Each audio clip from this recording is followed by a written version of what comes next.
अस्सलाम को friends, welcome back in Urdu villa. चलिए आइए अब नावल का पार्ट नंबर 11 स्टार्ट करते हैं। तुम्हें नहीं लगता हिम्मत हारकर तुम खुद के साथ नाइंसाफी कर रही हो? ये आवाज काश वो यूं ही सारी उम्र आंखें बंद किए लेटी रहती। आंखें बंद करते मौत के करीब होते हुए वो अपने माँ बापों के कितने नजदीक तर हो जाती थी। ये लम्हा उसके लिए किसी जन्नत में गुजरते लम्हे से कम ना था। ना इंसाफी नहीं है अम्मा, आपकी बेटी बुरी नहीं बनना चाहती और सब अपना बनाना चाह रहे हैं। मेरी नीयत में कोई खोट नहीं है अम्मा, मेरे जहन की उलझनों से दिमाग की शरियाने फंडे के करीब है। मैं किसी के कांधे पर सर रख कर रहूं जो प्यार बड़ी तबकी देगा। अम्मा आप ही आ जाएं, काश आप आ सकती। वो हवाब उसके माँ बाप के कमरे से ही जुड़ा था। कुर्सी पर बैठी उसकी माँ अपनी गोद में सर रखे पीछे की बातें सुन रही थी। तुम उलझनों में कुछ नजरअंदाज कर रही हो मेरी बेटी। अपनी माँ की बात पर वो उलझ कर सर उठाकर उन्हें तकने लगी थी। हम नहीं लौट सकते, न आकर तुम्हें गले लगा सकते हैं, मगर अल्लाह ने तुम्हें ऐसा कांधा दिया है मेरी जान। बस तुम हर चीज से लाताल्लुक बैठी हो। वो तुम्हें गिरने नहीं देगा, बेसहारा नहीं होने देगा। वो तुमसे और तुम्हारे दर्द से बाखबर भी हो सकता है। पीछे आंखें खोलो, ये दर्द की पट्टी आंखों से उतारो, कुछ पल के लिए देखो उसे जिससे जुड़ गई हो तुम। किस जानब जा रही हो समझ जाओगी। क्या हो रहा है कबूल करके देखो, देखा जाएगा। बंद आंखें खोलो, उसका बाजू पकड़कर चलो, उसके साथ कदम मिलाओ, तुम समझ जाओगी। पीछे अब संभल जाओ, संभलने दो उसे खुद को। अपने ही होल में रहोगी तो फाकियत तुम्हें अंदर से खोखला कर देगी और उसका सबर उसे सफाक और बागी बनाता है। आंखें खोलो पीछे और देखो, उसे वो बिखर नहीं देगा। पीछे उसका वजूद है, उसका कीमती हिस्सा। लफ्ज थे या आईना। लम्हा अजीब से फंसू है इसके नजर हुए थे। आप भी यजदान के बारे में कैसे कह सकते हैं? कुछ वक्त का रिश्ता है बस, नाम का। जल्दी ये कागजी का ताल्लुक वो खत्म कर देगा। माँ बातें समझ कर भी वो आंखें फेर गई थी। वाकई प्रीति अपने शोहर के साथ रहते तुम्हें इतना इलम भी नहीं हुआ कि ये रिश्ता कितना अहमियत का हामिल है। उसे अपनी माँ के लहजे में अजीब सी चुभन महसूस हुई थी। मैं क्या करूं? आंखें बंद कर सच्चाई से उसे धोखा दूं, साथ मोहब्बत के खेल खेलूं? तो अम्मा उससे बेहद खुदकुशी है। ये दोनों अमल एक ही लाइन में आते हैं। Dear there is no agreement. अम्मा कोई बाहर निकलने का रास्ता नहीं। धोखा ऐसी जड़ है कि वो आपको अपनी लपेट में ले ले तो इससे अपनी जड़ कभी आपसे अलग नहीं होने देता। उसका दिमाग मरते दम तक साथ रहता है। मरने के बाद उसे जुड़ से मुहातब किया जाता है। आप चाहती हैं फ्रेबी बन जाऊं? मैं फ्रेब दूं अम्मा? कैसे? उस एक शख्स के साथ क्या करूं मैं? मुझे सिर्फ उसके खिलाफ सबूत लाने का कहा गया है, मगर मैं फिर भी जानना चाहती हूँ अच्छाई बुराई किस जानब है। और आप मुझे धोखा देने का कह रही हैं? पीछे जमीन से उठ खड़ी हुई थी। रूह मोड़े वो शायद से मुंह मोड़ना चाहती थी जो उसकी माँ के रूह में खड़ी उसे मजबूर कर रही थी। प्रीचिए, हो सकता है वो सच ना हो जो तुम्हें सच दिखाया जा रहा है। हो सकता है जो तुम्हें दिखाया जा रहा है वो बस एक पहलू हो और असल पहलू छुपा हुआ हो। चाहता हो तुम उस तक पहुंचो। जमीन पर पटके जाना क्या होता होगा वो इससे लम्हे शिद्दत से महसूस हुआ था। हाँ, वो कहाँ वाकफ थी कौन क्या है। जजदान इब्राहिम किंग था, मगर असल में उसकी पहचान से वो नावाकफ थी। ओहान इब्राहिम एक एसपी था, मगर उसकी सच्चाई भी राजों के अपनों में छुपी हुई थी। ये दो उसकी जिंदगी किताब के वाहिद किरदार थे। उसके पास जाओ जो तुम्हारा इंतजार कर रहा है। हमें लौटना है वापस अपनी दुनिया में। उसकी माँ की रूह हवा में तहली हो रही थी। इस कमरे में अब कहीं उसे अपनी माँ की दिखाई ना दी थी। दीवानों की जान चीती वो आवाज देती किसी आहट पर दरवाजे की जानब मुड़ जाती है। अचानक ही जो कमरे में अंधेरा हुआ था, हो से वो कदम पीछे होती अंदर दाल होते वजूद को देख ना सकी थी, मगर वो उसे मजीद अपने करीब बातें महसूस कर सकती थी। वो वजूद अब उसे बेइंतहा करीब आ रुका था, इतना के पीछे को उसकी गर्म सांसें अपने चेहरे और गर्दन को झुलसती हुई महसूस हो रही थी। घबराकर पीछे जो इसी सोफे पर सो गई थी, झटके से उठ बैठी थी। चेहरा पसीने से भीगा हुआ था, कई बाल चेहरे से चिपक चुके थे। ऐसे में वो बस अपनी गर्दन मसलती इस लम्स को हटा देना चाहती थी। वो लम्स उसे अब तक जागने के बाद भी महसूस हो रहा था। इस कदर गिरे लम्स को हटाने के चक्कर में मनाउन उसे निचोड़ती। आखिर में सर हाथ में थाम कर बैठ गई थी। रोते रोते वो कब सोई उसे पता नहीं चला था। तभी उसे अपने सिवा किसी और की भी घर में मौजूदगी महसूस हुई थी। बाल कान के पीछे करती, चेहरे हाथों से साफ करती वो उड़कर की तरफ बढ़ आती है। सामने ही दरवाजे पर नजर पड़ते वो हैरान नहीं हुई थी। सीन पर बाजू बांधे वो अपने सैर ज्यादा शख्सियत लिए दरवाजे से अटैक लगाकर खड़ा उसे पर ही अपनी निगाहें गा चुका था। कैसा शख्स था वो? लापरवाही दिखा देकर वो परवाह दिखा जाता था। इसके पीछे न आकर उसने लापरवाही दिखाई थी, मगर शेरी को साथ बेचना और यहाँ चले आना। उसे तकरीबन 2 घंटे गुजर चुके थे। यहाँ आए वो दुपट्टे से बेनियाज, वो खुले बालों समेत वो उसके सामने लापरवाही से खड़ी थी। उसकी इस लापरवाही पर जिदा ने किन आंखों से देखी थी वो नावाकफ थी। इन दोनों का बीच कई कदम का फासला था। मुझे कुछ सामान लेना है। आखिरकार इसी खामोशी को पीछे की मदम आवाज ने तोड़ा था। नजर झुकाए जूते से जमीन पर लाइनें बनाती वो निगाहें नहीं मिला पा रही थी। किस लिए? उसके नजदीक जाकर आता वो गंभीर आवाज से उसे 2 लम्हे साकत कर गया था। तुम्हारी कैब में वापस जाने के लिए।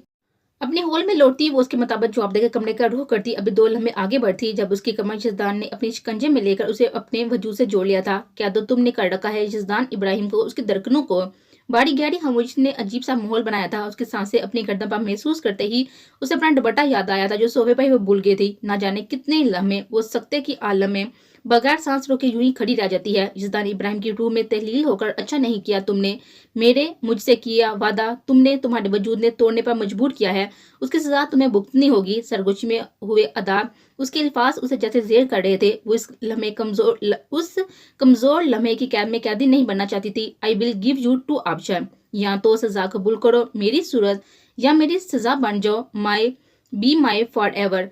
ए बाजू कंधे से गुजारकर वो सीधा वो हाथ कमर पर रख गया था। ऐसे में वो पूरी तरह से चुपकी उसी सरगोशियों पर अपनी सांसें हमार करने की कोशिश ही करके रह गई थी। उसके लफ्जों में जज्बात थे जिससे वो भागना चाहती थी। फ्री मार देता है, मारना चाहते हैं आप? सफाकियत ओढ़ती वो अपना चेहरा उसकी जरा मोड़ का सवाल करती उसकी मुस्कुराहट की वजह बन गई थी।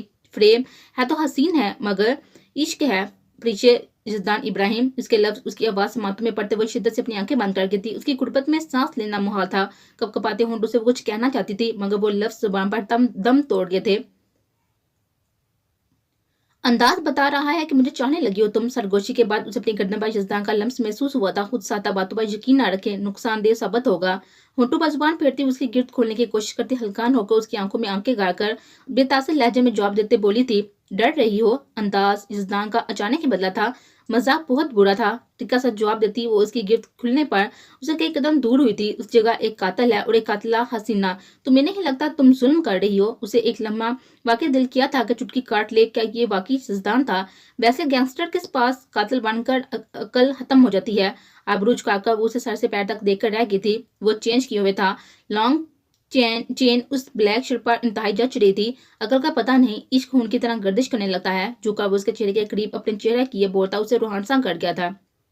यजदान इब्राहिम की रूह है पीछे यजदान इब्राहिम। मैंने इस दो लम्हे की भी दूरी दी तो सजा उसका मुकद्दर होगी। आप गिन लो कितना बेचैन किया है तुमने। उसकी नाप पर लब रखता वो अपने तपज लम से पीछे की सांस दोबारा रोक गया था।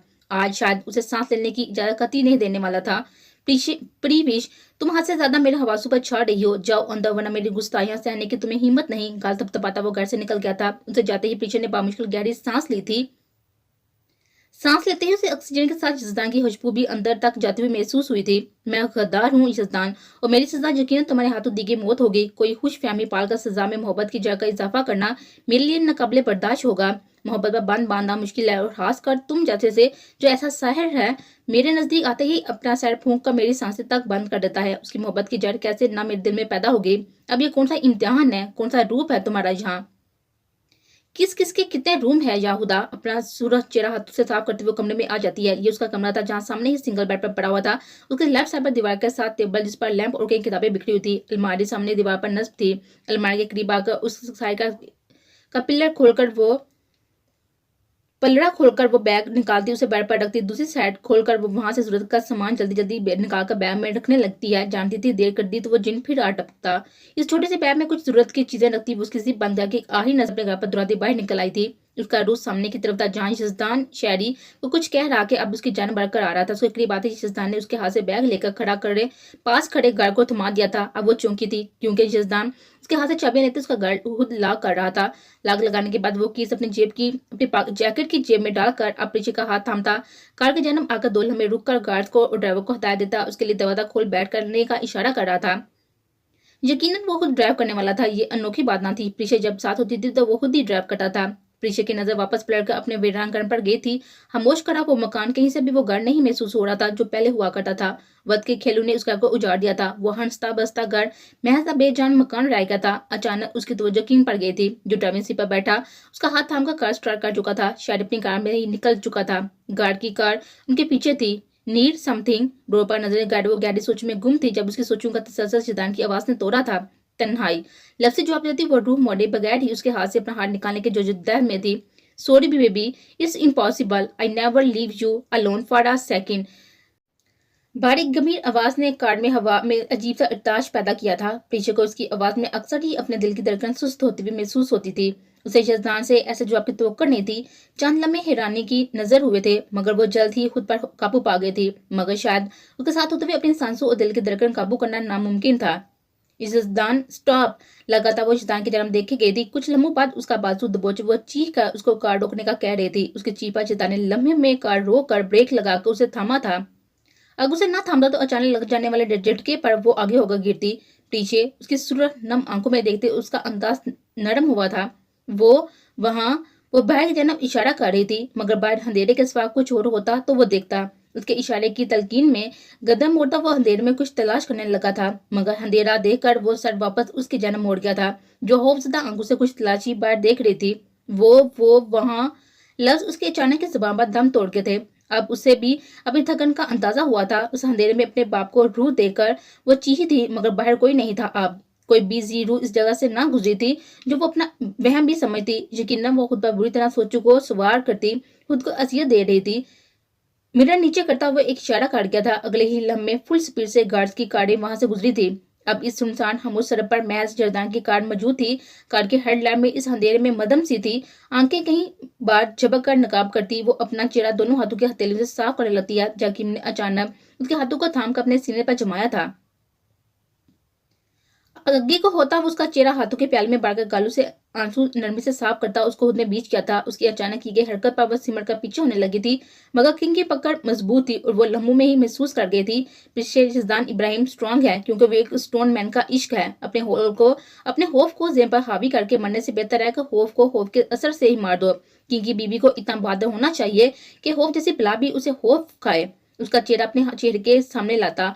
उसे जब कुछ बाबा करवा रहा था, मगर उसका जहन तारीकी में जाने लगा था। कुछ पल बाद उसने दोबारा अपना वजूद उसकी बाजू में महसूस किया था। अगले ही लम्हे वो उसका सर कंधे पर रखे गाल पर थपकी देता पुकार रहा था। सुनते दमाग से जो उसने आखिरी लफ्ज याद था वो उसकी पुकार थी, जो बेहद दिलकश और दिल फरेब थी। यजदान की जिंदगी। उसके बाद वो अंधेरा पूरी तरह उसके हवासों पर छा गया था।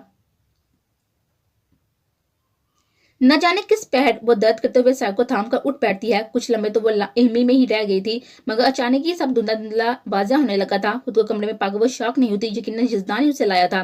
पास पड़ा हुआ दुपट्टा उठाकर वो कंधे पर डालती, अपने बाल दुरुस्त करके उठ खड़ी होती है, जब अचानक उसका सर चकराता है। अगले ही लम्हे उसे अपने बाजू पर मजबूत गिरफ्त महसूस हुई थी। इस गिफ्ट में अब अजीब सी अपनायत होती थी। Relax sweet heart. कान के पास हुई बाडी सरगोशी उस पर कपाई ताड़ी काट गई थी। आवाज में अजीब सी गंभीरता थी। अजीब बारोब शख्स था वो। उसका वजूद साकत रहता था, मगर किंग की आवाज में ऐसा क्या था कि उसे अपने अंदर हंगामा बरपा हुआ महसूस होता था। फ्रेश होना है मुझे। वो कल से ही उसे नजरें नहीं मिला पा रही थी, जिसको शिद्दत से किंग ने महसूस किया था। वो शर्मा रही थी या उलझन का शिकार थी। मुझसे दूर भागने की कोशिश मत करो परिचय। मेरी कैद को कोई भी रास्ता तुम्हारी आजादी का नहीं है। तुम मेरी हो, मेरे पास हो। जब तक मेरी सांसें चलेंगी तुम मेरे से जुड़ चुकी हो। सो बेबी, क्यों थकाती हो तुम खुद को? संजीदा लहजे में बोलता वो आहर में शरारती बोलकर उसका खून जरूर खुश्क कर गया था। मेरी रोशनियां तुम्हारे अंधेरे में भटक गई तो तबाही रोशनी की जरूरत होगी। आंखों में आंखें गाड़े जवाब देता बेहद संजीदगी से आया था। मंजर अंधेरा भी हो सकती है। कान के करीब झुककर बोलता वो उसकी गर्दन पर गहरा बोसा दे गया था। उसकी इस जुस्सारत पर वो सिमर कर उसके सीने पर दोनों हाथ रखकर दिक्कत देती हुई वॉशरूम में जाकर बंद हुई थी। दिल की धड़कनों की रफ्तार ने अलग तरह से धड़कना शुरू कर दिया था। अजीब सा माहौल छाया वो उसके असाब पर छाने लगा था। ब्लैक लॉन्ग फ्रॉक पहने, साथ हमरा ट्राउजर और दुपट्टा लिए हुए, जो कि शिफॉन का था। वो सर पर हिजाब लेकर नीचे आई थी। उसके बाहर निकलने से पहले किंग निकल चुका था। अब उसकी नजर सामने खड़े गड़ी में वक्त देते किंग पर गई थी, जिसके आते ही उसकी जन्म पर आया था। उसके करीब आकर हाथ थमता उसे अपनी चेयर पर बिठाकर पास ही बैठ जाता है। उसकी इस हरकत पर वो शर्मिंदा सी आंखें दिखाकर उठने लगी थी, मगर दादी ने उसका हाथ थाम कर आंखों से तसल्ली दी थी कि वो हर हक रखती थी, किसी को भी यहाँ मसला नहीं। सब वैसे ही सुकून से ब्रेकफास्ट करने में मसरूफ थे। आयत को स्माइल पास करती वो किंग का बनाया गया हुआ चाय का कप थाम गई थी। वो इतनी गर्म नहीं थी, तभी वो घूंट घूंट चाय पीती। खुद को अब रात से कदरे बेहतर फील कर रही थी। वो आधा कप पी चुकी थी जब किंग, जो ब्रेकफास्ट कर चुका था, उसके हाथ से चाय का कप लेता, उसके सामने पड़े ब्रेकफास्ट की जानिब इशारा करता। चाय का कप लबू से लगा गया था। कई नजरों ने यह मंजर हैरानी से देखा था। यजदान इब्राहिम ने जिंदगी में किसी का जूठा नहीं पिया था। ऐसा क्या था इस लड़की में जो वह यजदान इब्राहिम के लिए इतनी अहम थी? यजदान की आंखें दिखाना वजह थी कि वो हल्के फुल्के से अंदाज में ब्रेकफास्ट कर रही थी। साथ में हल्की फुल्की सी बातें दादी से भी किए जा रही थी। वो ब्रेकफास्ट कर चुका था। चाय का कप खाली करता वो अब इसका इंतजार कर रहा था, जो थोड़ा बहुत खाकर प्लेट अपने आगे से हटा गई थी। नबी में सारा हिलाता और उसका हाथ थामता बाहर निकल आता है। 3 बजे तक तैयार रहना, ट्रेनिंग में एक दिन की भी रियायत नहीं होगी। उसका दुपट्टा दुरुस्त करता उसे अच्छे से बाबा करवा रहा था, मगर इस ट्रेनिंग की वजह दिल में मचता हुआ सवाल जुबान पर आड़ ले ही आई थी। पीछे यजदान इब्राहिम हर चीज में इतनी जल्दी अच्छी नहीं होती। उसके दोनों हाथ से हिलाते साथ वो उसे अपने करीब कर जाता है। तुम्हें लेकर मेरा स्टोन हार्ट पहली बार धड़कने लगा है, उसकी धड़कन तुम्हारे हाथों में है। जिंदा रखो या मुर्दा करो। नजदीक रहकर जिंदा इंसान को सांसों की अशद जरूरत होती है। चेहरे के नजदीक अपना शहर फूंकता, उसके नाम पर बोसा देता। कार के जाना बढ़ गया था। मुझे पढ़ाई करनी थी। उसके कार में बैठने से पहले वो हिफत मिटाती, सूरज चिरा झुकाकर मध्यम आवाज में बोलती। उसे फिर भी अपनी जाने मुतवज्जो कर गई थी। हुक्म दे रही हो? उसके अचानक अदा हुए जुमले पर वो चौंक गई थी। सर उठाकर सामने खड़े ब्लैक सूट में मलबूस उस टाल और हैंडसम शख्स को देख कर रह गई थी, जो कार से टेक लगाए हाथ जेब में रखे उसे ये नजरों में सुमोए तक के जा रहा था। मैं बस बता रही थी, आई थिंक तुम लेट हो रही हो। कभी आप कभी तुम। वो अजीब थी या अजीब लफ्ज उसकी बीवी के आगे कम था। तुम्हें मुझे हुक्म देना आता है, मुझसे मनवाना आता है। तुम हर तरीका जानती हो, कब कहाँ और कैसे वार करके शिजदान इब्राहिम को खुद में उलझाना है। नजरों की तपश वो सह नहीं पा रही थी। तभी वो पहला पहलू बदलती। वो यहाँ वहां देखती, उसे देखने से गुरेज बरत रही थी, जो वो अच्छे से महसूस करके मुस्कुरा दिया था। उसकी मुस्कुराहट के ईमान हराब करने का हुनर रखती थी। जजदान इब्राहिम जैसी चट्टान को कोई हिला भी सकता है, यही मेरे लिए शौक की बात है। खैर, आपकी मर्जी, मुझे जानना है। अजनबी बढ़ कर जवाब देती वो रूह मोकर अंदर जाने लगी थी। जब ये जजदान उसका बाजू गिरफ्त में लेता, उसे बेजानम खींचता था। उसकी गिरफ्त पर वो आईब्रो झुकाकर उसको देखने लगी थी, जैसे पूछ रही हो कि आप क्या मसला है। हग में कमर के गिर्द बाजू डाल कर बोलता वो पीछे को शौक कर गया था।